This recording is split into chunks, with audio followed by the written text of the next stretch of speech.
Hello everyone.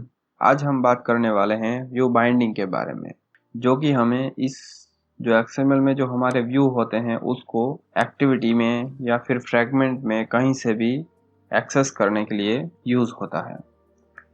तो उस view binding को देखने से पहले इस व्यू को एक्सेस करने के कितने तरीके होते हैं और वो किस तरीके से काम करते हैं वो देख लेते हैं। तो यहाँ पर ये ब्लॉग है जिसकी मदद से हम देखेंगे। तो सबसे पहले जो हमारा बेसिक वे होता है वो है कि फाइंड व्यू बाय आईडी। तो इस तरीके से हम फाइंड व्यू बाय आईडी करके अगर व्यू तक पहुँचे, जैसे कि मैंने यहाँ पर किया हुआ है text view find view bye ID. अगर मैं इस टेक्स्ट व्यू को कंट्रोल क्लिक करता हूँ तो मैं यहाँ पर पहुँच रहा हूँ, मतलब कि ये हमारा व्यू यहाँ पर बाइंड हो चुका है इस वेरिएबल के साथ। लेकिन अगर यही चीज़ आपको बहुत ज़्यादा मात्रा में करनी पड़े, ये देखिए यहाँ पर मेरे इतने सारे वेरिएबल हैं, तो इतने सारे वेरिएबल को व्यू के साथ बाइंड करने के लिए मुझे कितनी मेहनत करनी पड़ेगी। ये देखिए, ये सारी की सारी सिर्फ व्यू को एक्सेस करने के लिए इतनी सारी मेहनत मुझे करनी पड़ रही है। तो ये this way is absolutely not worth it. English আমাকে ভালোবাসি খুব। और इसमें और यहाँ पर ड्रॉबैक्स क्या लिखे हुए हैं कि नल पॉइंटर एक्सेप्शन आ सकता है, क्लास कास्ट एक्सेप्शन आ सकता है। नल पॉइंटर एक्सेप्शन किस तरीके से आ सकता है, जैसे कि यहाँ पर ये इस तरीके का attempt to invoke virtual method on a null reference, कि अगर आप कोई भी किसी भी तरीके से कोई आपकी आईडी नल हो, यहाँ पर फाइंड व्यू बाय आईडी में अगर ये नल हुई तो यहाँ पर आपको नल पॉइंटर एक्सेप्शन मिलेगा, क्योंकि ये वेरिएबल ही हमारा नल हो जाएगा। और उस पर अगर आप टेक्स्ट व्यू डॉट टेक्स्ट अगर सेट करवाने जाएंगे तो वो हमें कंपाइल टाइम पे नल पॉइंटर एक्सेप्शन देगा। उसी तरीके से क्लास कास्ट एक्सेप्शन होता है। वो कैसे होता है कि अगर आपका व्यू है, यहाँ पर किसी ने इमेज बटन नाम का व्यू को एक्सेस किया है और उसको कास्ट किया है टेक्स्ट व्यू से, तो यहाँ पर क्लास कास्ट एक्सेप्शन आता है कि यहाँ पर इमेज बटन है तो उसको आप इमेज बटन ही यहाँ पर एज अ इमेज बटन ही यूज़ कर सकते हैं, उसको टेक्स्ट व्यू में कन्वर्ट नहीं कर सकते। इस तरीके का एक्सेप्शन आ सकते हैं फाइंड व्यू बाय आईडी अगर आप यूज़ करें तो। और बहुत ज़्यादा बॉयलर प्लेट कोड है, ये देखिए इस सारा का सारा बॉयलर प्लेट कोड है जो कि रिमूव हो सकता है। उसके बाद आता है बटर नाइफ, जो भी जावा और कोटलिन दोनों में काम करता है, लेकिन उसमें भी बहुत सारी चीज़ें अननेसेसरी है। जैसे कि हमें सारा के सारे वेरिएबल इस तरीके से लेने पड़ेंगे। इस सबसे पहले तो इसकी डिपेंडेंसी ऐड करनी पड़ेगी, बहुत कुछ ऐड करना पड़ता है इसके लिए। और हर एक वेरिएबल के सामने बाइंड व्यू @बाइंड व्यू, उसके बाद ये बटर नाइफ डॉट बाइंड, इसके अंदर कॉन्टेक्स्ट, और उसके बाद हम इन सारे व्यू को एक्सेस कर सकते हैं। और ये यहाँ पर डिप्रिकेट भी हो चुका है और उसके जो बग फिक्सेस है वो भी बंद हो चुके हैं, मतलब कि इसको यूज़ करना कहीं किसी भी तरीके से फायदेमंद नहीं है। उसके बाद यहाँ पर एक कोटलिन, अगर आप कोटलिन यूज़ कर सकते हैं, मतलब कि अगर आप कोटलिन यूज़ करते हैं तो यहाँ पर आप कोटलिन सिंथेटिक्स को काम में ला सकते हैं, जो कि एक अच्छी तरीके से काम करते हैं, लेकिन वो भी अभी इन्होंने डिप्रिकेट कर दिया है। इसको यूज़ करने के लिए आपको ये सिर्फ एक प्लगइन लगाना पड़ेगा। कहाँ पर देखते हैं, और ये जो आपकी मॉड्यूल लेवल की फाइल होती है उसमें इस तरीके से आपको एक प्लगइन लगा देना है, बस दैट्स इट। अभी आप इस टेक्स्ट व्यू को कैसे भी एक्सेस कर सकते हैं, ना कोई वेरिएबल बनाने की ज़रूरत है ना ही कुछ भी। डायरेक्ट अगर आप टेक्स्ट व्यू लिखते हैं, ये देखिए एक्टिविटी मेन 3 का टेक्स्ट व्यू आ चुका है हमारे पास। अगर मैं इस पर कंट्रोल क्लिक करूं तो ये हमें यहाँ पर पहुँचा रहा है। ये सारा का सारा कोटलिन सिंथेटिक्स से हो रहा है। वो कहाँ से पता चलेगा, ये देखिए यहाँ पर ये हमारी सिंथेटिक फाइल ऐड हो चुकी है। अगर मैं इसको निकाल दूं कंट्रोल X, तो ये देखिए, तो फिर ये यहाँ पर बाइंडिंग हमारी निकल चुकी है। कंट्रोल जेड, अगर ये लाइन होगी इंपोर्ट तभी आप इसको यूज़ कर पाएंगे, कैसे भी जैसे आप करना चाहो। तो ये अगर आप कोटलिन यूज़ करते हैं तो ये आपके लिए एक अच्छा ऑप्शन रह सकता है, लेकिन ये भी इन्होंने डिप्रिकेट कर दिया है। क्योंकि इसमें प्रॉब्लम क्या आती है कि importing views with same ID, मतलब कि आपकी लेआउट्स में अगर 2-3 लेआउट में सेम आईडी है, ये यहाँ पर भी रिसाइकलर व्यू और आईडीडी है, आपने ये यहाँ पर भी ये, इसमें भी आपने आईडीडी है रिसाइकलर व्यू। अगर आपने कोड पहले से कर रखा है कहीं पर, उसमें से आप कॉपी कर रहे हैं, क्योंकि हर बार तो आप सब कुछ नहीं लिखेंगे, तो कहीं पर मैंने रिसाइकलर व्यू बना रखा है और उसका भी नाम सेम है, सेम आईडी हमने रखी है रिसाइकलर व्यू बस। तो यहाँ पर अगर मैं कॉपी करूँ और मेन ट्री, ये देखिए यहाँ पर एक्टिविटी रिसाइकलर व्यू, इसमें भी सेम नेम है और मेन ट्री इसमें भी सेम नेम है। तो यहाँ से मैं इसमें कॉपी करूँ तो ये देखिए यहाँ पर कोई भी एरर नहीं दिख रही है हमको रिसाइकलर व्यू में। लेकिन अगर मैं इस पर कंट्रोल क्लिक करूँ तो ये यहाँ पर आ रहा है, मेन ट्री पर नहीं जा रहा, एक्टिविटी रिसाइकलर व्यू डेमो पर आ रहा है। तो ये यहाँ पर एक प्रॉब्लम होती है, क्योंकि यहाँ पर सिंथेटिक फाइल हमारी रिसाइकलर व्यू वाली लगी है, इसलिए। फिर यहाँ पर आप फिर से अगर रिसाइकलर व्यू लें और अगर आप यहाँ 3 में से मेन ट्री वाला भी चूज़ करें तो भी आपका ये यहाँ पर ही जाएगा, यहाँ, क्योंकि यहाँ पर रिसाइकलर व्यू कहाँ से लिया है, ये डेमो में से लिया है। अगर मैं इस इंपोर्ट को निकाल दूँ तो यहाँ पर एम्बिग्यूटी आ जाएगी कि रिसाइकलर व्यू यहाँ पर मेन ट्री में भी पाया जाता है और रिसाइकलर डेमो में भी हमें मिला है। तो हमें इन दोनों में से कोई भी मैन्युअली निकालनी पड़ेगी, ये वाली, तो ये एरर जाएगी यहाँ से। ये प्रॉब्लम्स आती है कोटलिन एक्सटेंशंस में। बाकी कोटलिन एक्सटेंशंस एकदम अच्छी तरीके से काम करता है, लेकिन ये सिर्फ कोटलिन में ही वर्क करता है। मतलब अगर आप जावा में करते हैं काम तो ये आपके किसी भी काम का नहीं है, इसलिए इन्होंने यहाँ पर इसको डिप्रिकेट कर दिया है। अभी इसके बाद आता है व्यू बाइंडिंग, जो कि इस टाइम पे रिकमेंडेड है कि व्यू बाइंडिंग को आप यूज़ करें, जिसमें नल पॉइंटर का कोई लफड़ा नहीं है, क्योंकि ये डायरेक्टली व्यू को एक्सेस करता है। अगर आपने यहाँ पर ये लाइन ऐड कर दी, कहाँ पर ऐड करनी है, इसी मॉड्यूल लेवल के फाइल में, यहाँ पर इसको मैं अगर इसमें ये जो एंड्रॉयड वाला कर्ली ब्रैकेट होता है उसमें ये लाइन ऐड करनी पड़ेगी। उसको आप इस सिंपल तरीके से भी कर सकते हैं और इज इक्वल्स टू करके भी कर सकते हैं, और उसके बाद आपको यहाँ पर सिंपली सिंक नाउ कर देना है।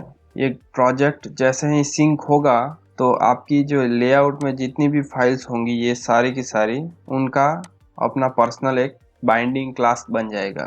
अभी उसको यूज़ कैसे करना है, तो यहाँ पर अगर हम फर्स्ट कोटलिन में देखें तो private lateinit var binding का एक वेरिएबल बनाते हैं। अभी इस जो हमारा क्लास ऑटो जनरेट होगा बाइंडिंग का, उसका नाम कैसे स्टार्ट होगा, तो एक्टिविटी, ये जो एक्टिविटी है हमारी कौन सी एक्टिविटी, मेन 3, तो ये एक्टिविटी मेन 3 और 3 बाइंडिंग, और पीछे बाइंडिंग लग जाएगा बाइंडिंग। अभी इसको यूज़ कैसे करना है, तो पहले हमें इस जो हमारा क्रिएट होगा तो उसको व्यू को यहाँ पर इन्फ्लेट करवाना है। तो binding is equal to activity main, ये जो हमारा बाइंडिंग है इसको, इसमें से हमें व्यू को यहाँ पर इन्फ्लेट करवाना है। तो इन्फ्लेट किससे, तो लेआउट इन्फ्लेटर हमें ये व्यू को इन्फ्लेट करके देगा। तो यहाँ पर हमारा व्यू इन्फ्लेट हो चुका है। अभी सेट कंटेंट व्यू में हमें क्या डालना है, तो root binding dot root. Root, अब ये रूट क्या है? रूट पे अगर मैं कंट्रोल क्लिक करूं तो ये जो हमारा लेआउट होगा ये हमें दिखाता है कि यहाँ पर हमारा लेआउट बाइंड हो चुका है।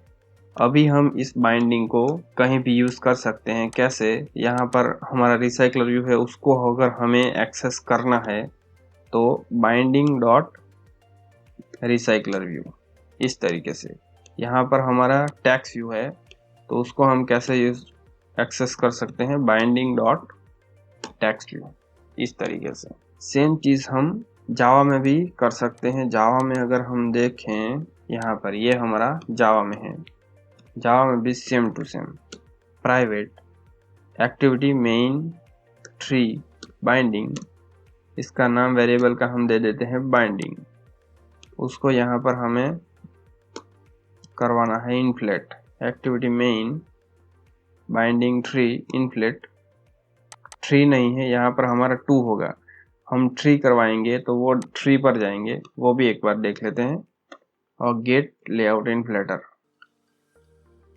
हमें एक्टिविटी मेन 2 ये बाइंड करवानी है, लेकिन हमारी कौन सी होगी वो देख लेते हैं। और बाइंडिंग डॉट गेट रूट, अभी मैं यहाँ पर कंट्रोल क्लिक करूँ तो ये हमें मेन 3 पर जा रहा है, ये देखो। तो हमें ये ध्यान रखना है, ये 2 रहना चाहिए। हमारा नाम कौन सा है यहाँ पर? Activity main 2। तो एक्टिविटी मेन 2 वाली बाइंडिंग हमें लेनी है। यहाँ पर भी एक्टिविटी मेन 2, इस तरीके से। अभी हम गेट रूट पर जाएंगे तो ये देखिए यहाँ पर हम एक्टिविटी मेन 2 पर जा रहे हैं और इसमें भी हम सेम टू सेम एक्सेस कर सकते हैं रिसाइकलर व्यू को। यहाँ पर जो भी आपकी आइटम होगी उन सभी को हम एक्सेस कर सकते हैं। तो ये तो हो गई एक्टिविटी की बात कि अगर आप एक्टिविटी में व्यू बाइंडिंग यूज करना चाहें तो किस तरीके से कर सकते हैं। लेकिन अगर यहाँ पर आप फ्रैगमेंट यूज कर रहे हैं तो फ्रैगमेंट में आप व्यू बाइंडिंग को कैसे यूज कर सकते हैं तो वो देख लेते हैं। यहाँ पर इस पर राइट क्लिक, फ्रैगमेंट, और ये ब्लैंक फ्रैगमेंट में ले लेता हूँ। सबसे पहले हम कोटलिन में देख लेते हैं क्या कोटलिन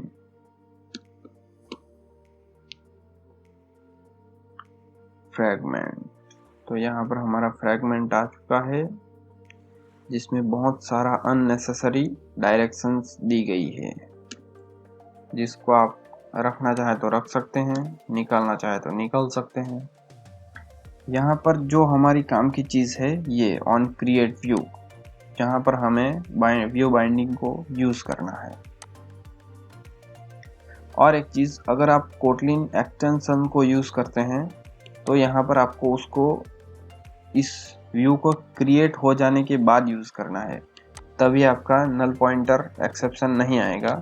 तो उसको आप ऑन व्यू क्रिएटेड, इसमें आप कोटलिन एक्सटेंशन को यूज़ करें तब आपका नल पॉइंटर एक्सेप्शन नहीं आएगा। अभी व्यू बाइंडिंग की बात चल रही है तो व्यू बाइंडिंग को हम कैसे कर सकते हैं। तो व्यू बाइंडिंग का एक सिंपल सा लॉजिक है, जहाँ पर भी इस तरीके का व्यू इन्फ्लेट हो रहा होता है या फिर कंटेंट व्यू में व्यू सेट हो रहा है, वहाँ पर हम व्यू बाइंडिंग को लगा सकते हैं। जैसे हम लगाते हैं उसी तरीके से ये व्यू बाइंडिंग का वेरिएबल ले लिया, व्यू बाइंडिंग, और उसका नाम कैसे होगा? हमारा फ्रैगमेंट कोटलिन फ्रैगमेंट है यहाँ पर, तो फ्रैगमेंट कोटलिन बाइंडिंग, तो ये हमारा बाइंडिंग का वेरिएबल, और इसको हमें यहाँ पर इनिशियलाइज करना है जैसे कि हमने एक्टिविटी में किया है। Same to same fragment blank fragment Kotlin binding, और ये इनफ्लेट लेआउट इनफ्लेटर, और यहाँ पर हमको रिटर्न क्या करवाना है? एक व्यू बाइंडिंग डॉट रूट, बस दैट्स इट। अब इसके बाद इस बाइंडिंग को आप कहीं पे भी यूज़ कर सकते हैं। उसको आप जितना इस व्यू के क्रिएट हो जाने के बाद यूज़ करेंगे उतना ही आपके लिए अच्छा होगा। बाइंडिंग डॉट यहाँ पर कोटलिन में जो भी है इसको हम आईडी दे देते हैं, आईडी और टेक्स्ट व्यू।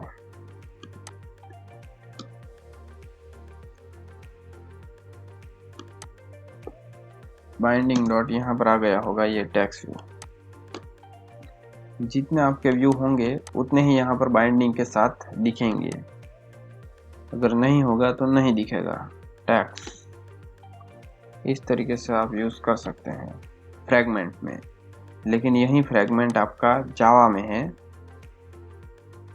तो सेम टू सेम चीज़ें हैं। जावा और कोटलिन में कुछ फ़र्क रह नहीं गया है, बस आगे वाली चीज़ें पीछे हो जाती है, पीछे वाली चीज़ें आगे आ जाती है, इतना ही फ़र्क रहता है।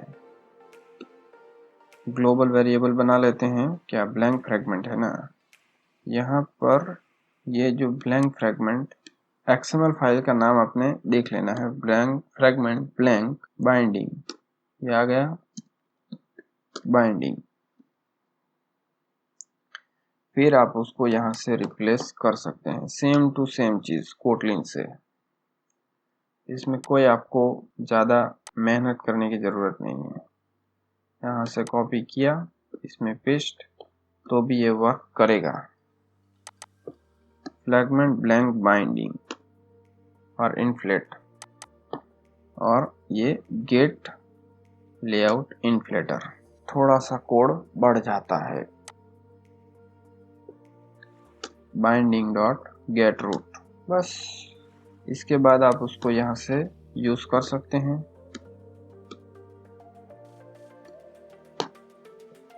बाइंडिंग डॉट, अभी यहाँ पर कुछ भी नहीं आ रहा है, लेकिन जैसे ही मैं इस रूट पर कंट्रोल क्लिक करके इसमें इसको आईडी दे दूंगा, आईडी माई टेक्स्ट व्यू। ऐसे आईडी नहीं देनी चाहिए, लेकिन डिफ्रेंशिएट करने के लिए हम दे रहे हैं माई टेक्स्ट व्यू। यहाँ पर सिर्फ माई टेक्स्ट व्यू ही दिखेगा आपको, डॉट माई टेक्स्ट व्यू, बाकी का कोई भी व्यू यहाँ पर आपको नहीं दिखेगा एक्सेस करने के लिए। That's why is safe to use।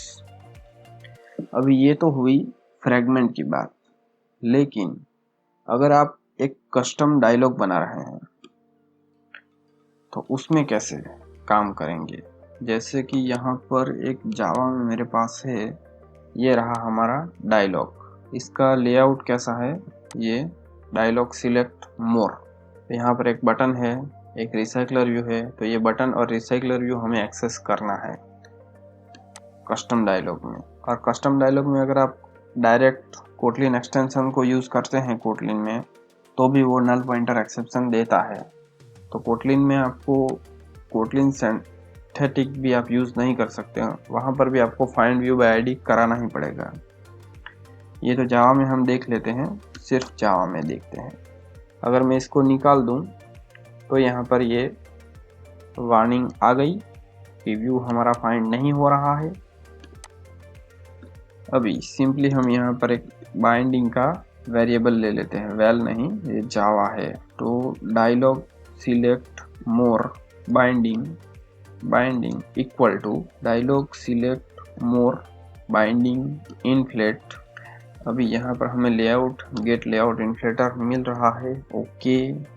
और ये जो सेंट कंटेंट व्यू आपको जहाँ पर भी दिखे वहाँ पर आपको ये रूट इसका दे देना है, गेट रूट, और इसके आगे बाइंडिंग डॉट इतना लगा देना है, तब ये काम करेगा सही से। बाइंडिंग डॉट ये हमारा व्यू कैसे फाइंड हो रहा है, ये देखिए, बाइंडिंग डॉट बटन कन्फर्म। अभी इस बटन कन्फर्म पर कंट्रोल क्लिक करते ही यहाँ पर हम पहुँच रहे हैं। तो इस तरीके से आप कस्टम डायलॉग भी अगर यूज़ करते हैं तो उसमें भी सेम तरीके से व्यू बाइंडिंग को यूज़ कर सकते हैं। अगर यही चीज़ कोटलिन में होती तो कितना फ़र्क होता। अगर यहाँ पर ही मैं दिखाऊं तो वेल तो यहाँ पर दिखेगा नहीं, लेकिन फिर भी हम देख लेते हैं, सेम टू सेम ये चीज़ यहाँ पर आ जाती, ये निकल जाता, ये निकल जाता, और ये लेआउट इन्फ्लेटर। बस इतना होता कोटलिन में, बाकी का तो यहाँ पर सेम टू सेम ही है रूट। तो कोटलिन और जावा में सिर्फ इतना फर्क है सिंटैक्स में। अभी ये तो हो गई कस्टम डायलॉग की बात, लेकिन अगर आप इसी चीज को एडेप्टर में यूज करना चाहते हैं तो एडेप्टर में आप व्यू बाइंडिंग को कैसे यूज कर सकते हैं। तो यहाँ पर हमारे पास दो एडेप्टर हैं। ये एक पर्सन रिसाइकलर व्यू का एक एडेप्टर है जिसमें ये है हमारी आइटम, एक इमेज व्यू और एक text view, TV name image view. इसको अगर आपको यूज करना है तो आप किस तरीके से कर सकते हैं। तो यहाँ पर भी आपको एक बाइंडिंग का वेरिएबल बनाना है, क्योंकि यहाँ पर हमें व्यू पास करना है। तो बाइंडिंग का वेरिएबल बना लेते हैं। बाइंडिंग किस तरीके का होगा इसका नाम, तो item of recycler view binding dot inflate. और यहाँ पर अगर आप लेआउट इन्फ्लेटर लिखेंगे तो यहाँ पर हमारा लेआउट इन्फ्लेटर हमें नहीं मिलता है। तो फिर हमें क्या लिखना पड़ेगा, तो हम यहाँ पर देखते हैं कि लेआउट इन्फ्लेटर हमारा कहाँ पर जाके क्या दे रहा था हमें। अगर मैं इस पर कंट्रोल क्लिक करूँ तो ये फ्रैगमेंट के क्लास में जाकर perform grid layout inflater on get layout inflater, इसकी हम जड़ तक अगर जाएं, ऑन गेट लेआउट इन्फ्लेटर, ये देखिए यहाँ पर जड़ में हमें मिला है ये चीज हमें यहाँ पर मिल रही है। तो सिंपली अगर आप इसमें इस लेआउट इन्फ्लेटर की जगह पर ये पास करेंगे तो भी ये काम करेगा।